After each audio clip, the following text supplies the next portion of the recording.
Hi guys, it's Summers here. Welcome to the fourth episode of my F1 2018 career mode. This is season 1 and we're at Baku. I'm not going to lie to you, I really struggled at this particular circuit. I just really couldn't get myself in tune with the street track and had numerous incidents throughout free practice. So much so that obviously I'm not going to show you too much of the footage because we had a few front wing wipeouts, etc. I will add as well though that as of this episode I've upped the AI level to 80 rather than 70 as we had in the last episode, as I just strive to continue to improve on that side of things. But going back to the free practice side of things, we really struggled with just getting consistency around the track, so I even struggled with the practice programs, which has meant that I've had a reduction in the amount of resource points that we've been able to get for Baku, which will obviously have an impact on our development program throughout the rest of the season. You'll see here that I'm last in free practice 3 because I obviously put it in the wall as we move on to an interview with Claire. Things didn't really go your way today. Tell us what happened. What caused that issue in practice? A new component?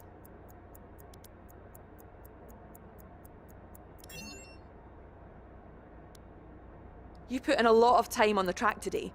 Was there a reason for this? Appreciate your time. Okay, so Claire touched on a bit of an issue that we've got going forward here, in as much as that we've got a lot of worn power unit components, which is going to have a major impact on us going further on into the season. We're only on race 4 and we're already starting to see a lot of wear on sort of the internal combustion engine, the gearbox, and a few other of the parts, so may have to sacrifice something in the coming rounds. As we just scroll through to qualifying, and again I was having problems in qualifying, so as you can see we were knocked out in qualifying 1. I finished in P16, best of the rest sort of thing in that respect, but yeah, I was really struggling for qualifying, and we moved on quite swiftly just to get through. Picked up a few more resource points. They're only in the low figures though, so that won't have much of an impact in terms of where we are in terms of development going throughout the rest of this season, unfortunately. Okay, we swiftly joined the action at the start of the race as the red lights go out, and it's a decent getaway as we approach turn 1. Right on our right, trying to go past Stroll, but we've pushed it down the inside. What a dive bomb, and we've managed to get it into 11th position with Alonso just ahead of us as we go towards turn 2. Again, we're in on the brakes and have managed to get past Roman Grosjean. That's a decent start, good job. And Nico Hulkenberg as we out-drag him down the back straight here. As we try to get onto the back of Sainz. We are now up into P8.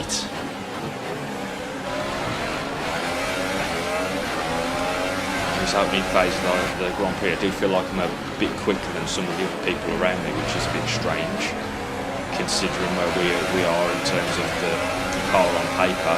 As I get it alongside Sainz going down into the tight right-hander, compromised his line there. We had that problem in Australia and in China where we got boxed in. Bahrain, in fact, Magnussen actually hit us on the right-hander going up the hill. So as we just follow on towards the end of this lap, we can see that still got Hulkenberg for company behind us. I'm trying to keep pace with Sainz, but he's just peeling away from us slightly.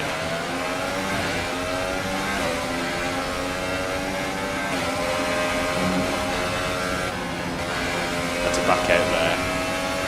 It's obviously going to compromise us along the straight here at Baku.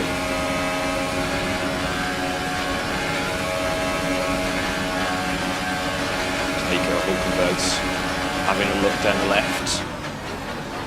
Go a little deep into that corner and we let Hulkenberg go for all intents and We lost purposes. position. Try to keep focus. Try and keep pace with Hulkenberg.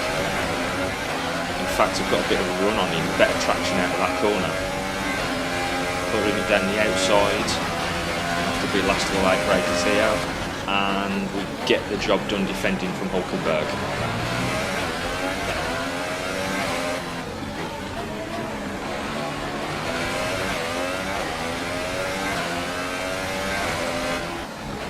Just gone purple. So clearly got. Okay, we're monitoring somewhere on the ICE. Be aware that we will start to see Okay, so we're having some problems with the ICE, as Jeff has just mentioned there. As we come up behind the back of a tangle between Sainz, and I didn't quite catch who the other driver was.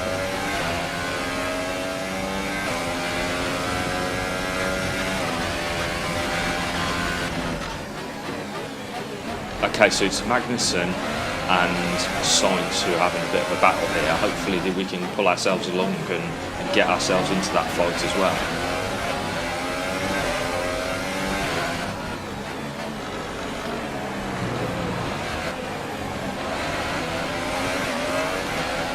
Magnussen's becoming a bit detached from Sainz.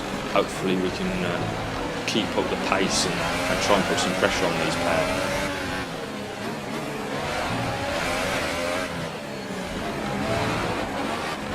Bit weak through that section. Engines showing small signs of wear. Power output. Just giving us another warning about power being down. As Hulkenberg makes his way past us, but we switch back to the inside. Take the inside line, and we've got Hulkenberg once again.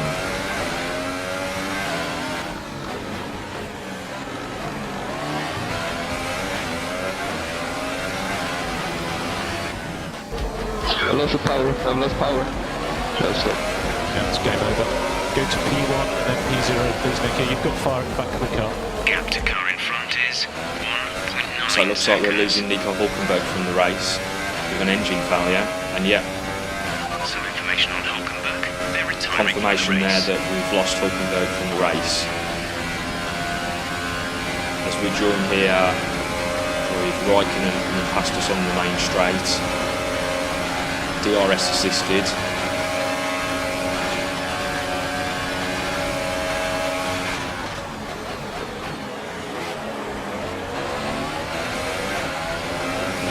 Coming to the end of lap 8, we're going to make our first pit stop from the ultra soft tyre.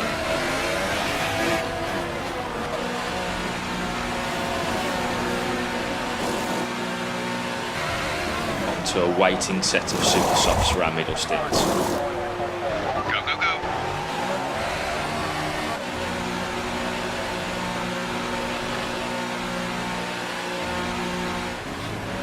Okay, stay clear of the white line on the exit. You'll receive a penalty for dangerous driving if you cross over into the track. Okay, so the most obvious strategy here was an ultra to super soft strategy, which we decided to go a little bit different than that for this race. As we see now that Grosjean's pulling up alongside us into turn 1, but we've managed to keep that position for now. As we take the double left-hander. We've got Sirotkin out in front of us. It's the guys in front that we really need to be catching in this stint, and we don't want to be looking behind at Grosjean. So we close up in the braking zone. The Mercedes-powered Williams of Sirotkin is having as many issues perhaps in terms of wear as we are, because that Williams seems to be going quite slowly. Should be able to out-drag them rushing down this straight here. Doesn't put up too much of a defence, and light wheel banging as we're taking into that tight right-hander before heading into the castle section.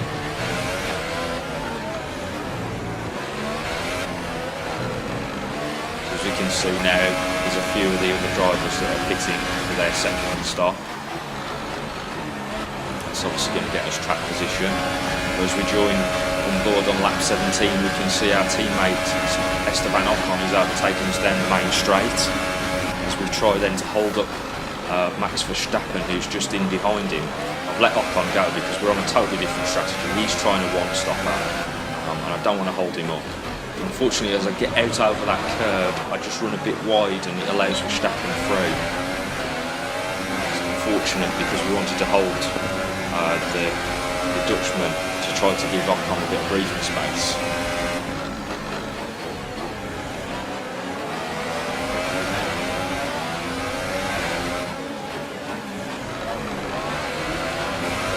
Now we've got Raikkonen for company 2. Perhaps this strategy wasn't the best one. I was kind of hoping though that we would get some Baku craziness. If I'm being totally honest, I would have run a one-stop strategy if I believed that we wouldn't have a safety car period, or at least a VSC.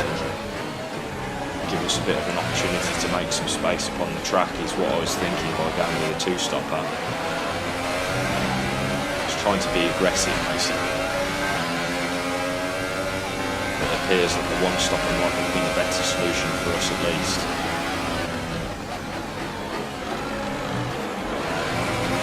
Raikkonen's really on our tail right now. Ferrari's clearly a lot faster than us at this stage of the race.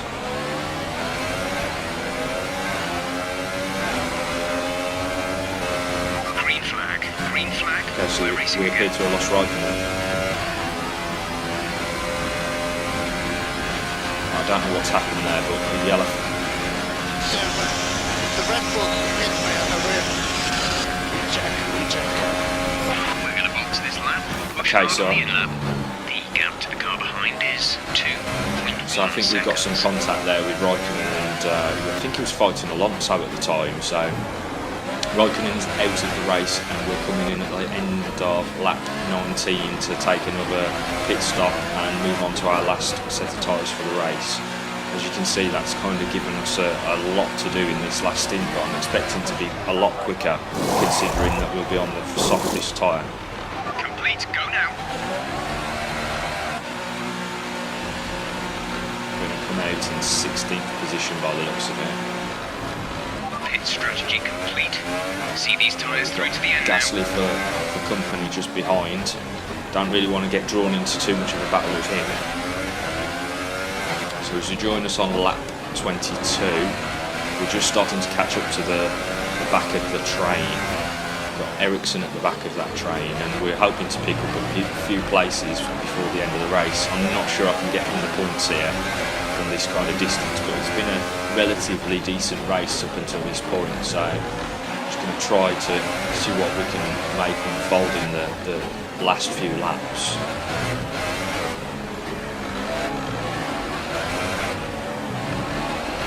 We're looking at some gearbox wear. Try to keep your number of Oh, shifts. great. So now we've also got a gearbox problem.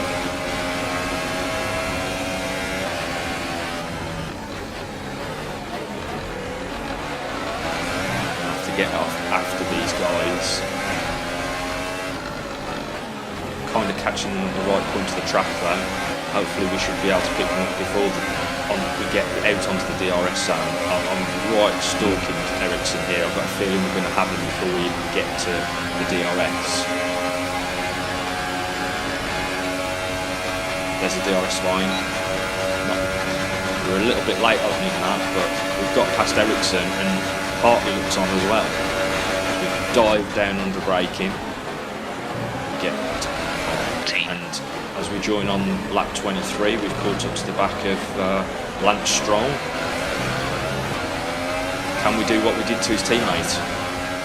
No, we think better of it, as he just parked it in the middle, but we managed to get him on the exit. Which leaves us to go fighting Grosjean.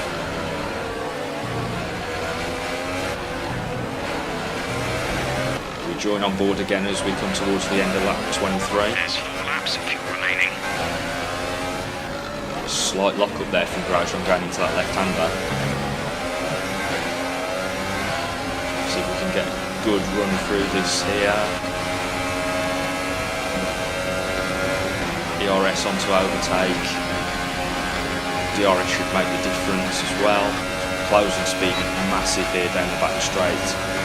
With the Force India team actually having the second best power unit on the grid, only second to Mercedes, so that's obviously helping us in this situation. The gap behind us is 2.1 Okay, so we come on to the last part of the last lap, and we hear that we got Grosjean for company 2.1 seconds behind us, and unfortunately I've got a 3-second penalty for some corner cutting earlier in the Grand Prix. So although we finished 12th on the track, we're going to take a 3-second penalty, and that will mean that we'll drop down the order to 13th. Alright, race over. Take care of the car on the way in. And as we've mentioned throughout the race, we've really got an issue now in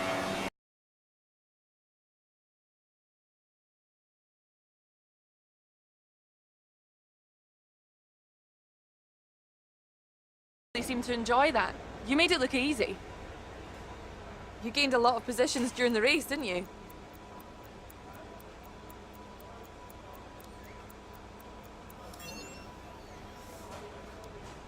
Do you think you were lucky not to end your race with that crash?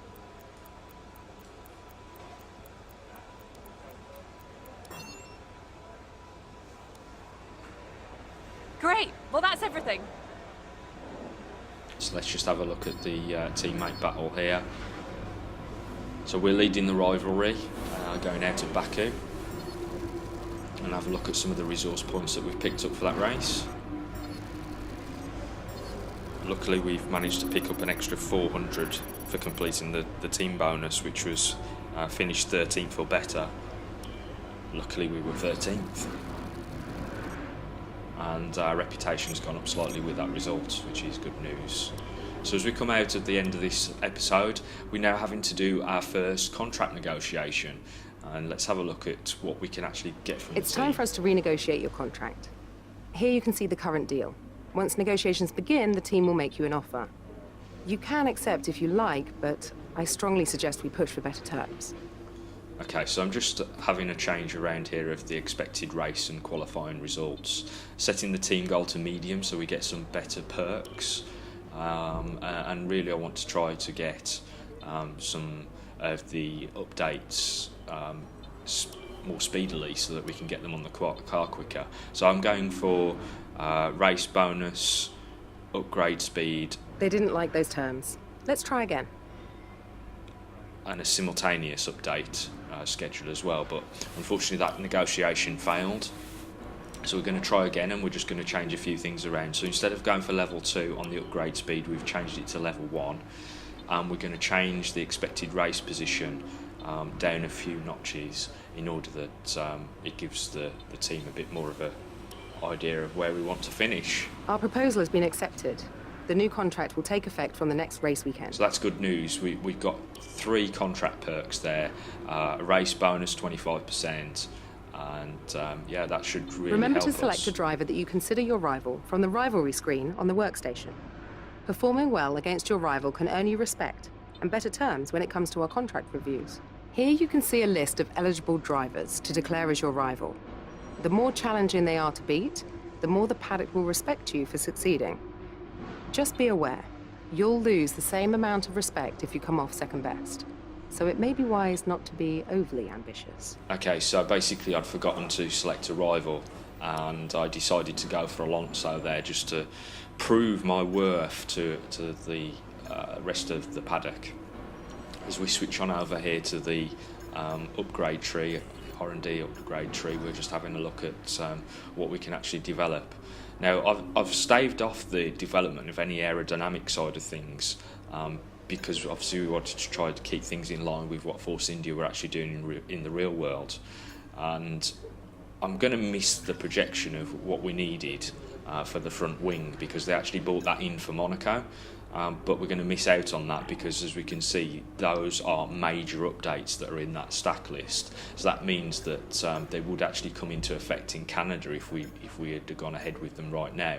But they're worth quite a lot of resource points as well. So what I'm planning now on doing instead is that we'll do those 2 updates for the Austrian Grand Prix, which is where I would expect Force India to actually make a bit of a leap forward anyway in real world, when they started to understand the front wing concept that they'd got on the car.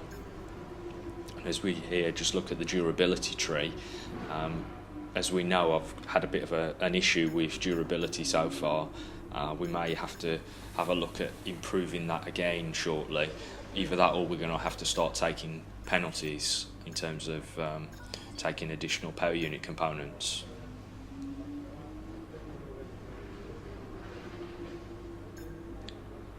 So as we can see, I've got a bit of a downgrade on the morale because we ticked off our departments in the interview. So thanks for watching, guys, and don't forget to hit that like button and subscribe to the channel for more F1 2018 career mode content. Also, if you're a fan of the technical side of F1, give me a follow over on Twitter.